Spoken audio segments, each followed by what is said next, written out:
మధురామాయ కాశీకాంచి అవంతిక ద్వారవతి చైవ సప్తయితే మోక్షదాయక. మోక్షపురిలో అయోధ్య నగరం మొట్టమొదటిది. సమస్త భూమండలానికి రాజధాని అయోధ్య.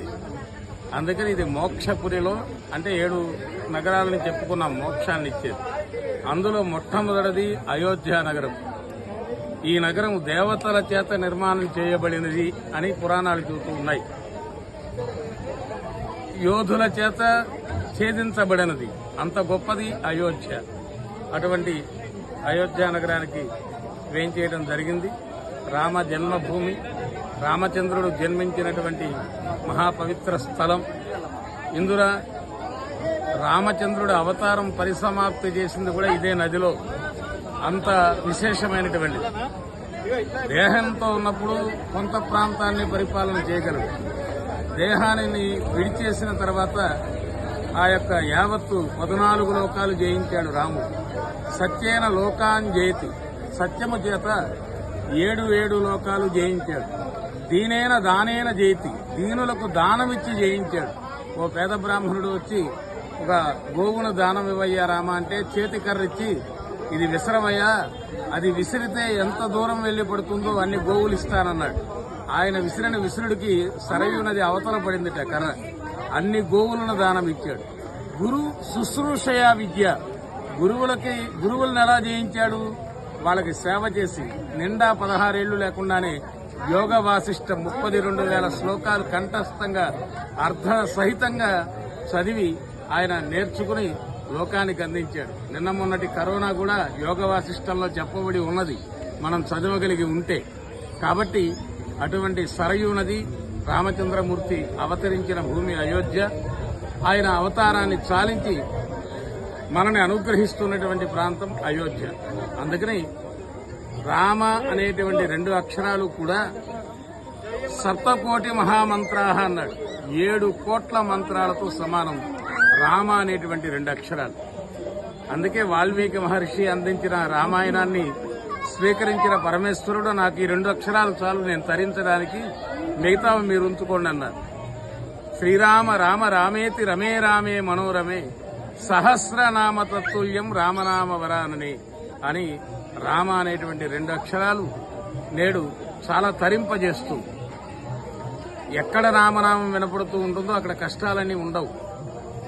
తర్జనం యమదూతానం రామరామేతి గర్జనం, యమదూతలను కూడా తోలేస్తుంది మంత్రం. అంత గొప్పది. అటువంటి పవిత్ర క్షేత్రానికి వేంచేశాం. ఇక్కడ బారహస్పత్యమానం నడుస్తూ ఉన్నది కాబట్టి పితృపక్షాలు నడుస్తూ ఉన్నాయి. పితృపక్షాలు అంటే పితృదోషాలు అని మన వాళ్ళు వెళుతున్నారే. రాముడు చెప్పిన ప్రకారంగా జీవతో వాక్య కారణాత్, జీవించి ఉండగా తల్లిదండ్రులకి నొప్పించకుండా వాళ్ళ చెప్పు చేతల్లో ఉండాలి బిడ్డగా. ప్రత్యర్థం భూరి భోజనం, వారు గతించిన తర్వాత 10 మందికి భోజనాలు పెట్టాలి వారి పేరుతో.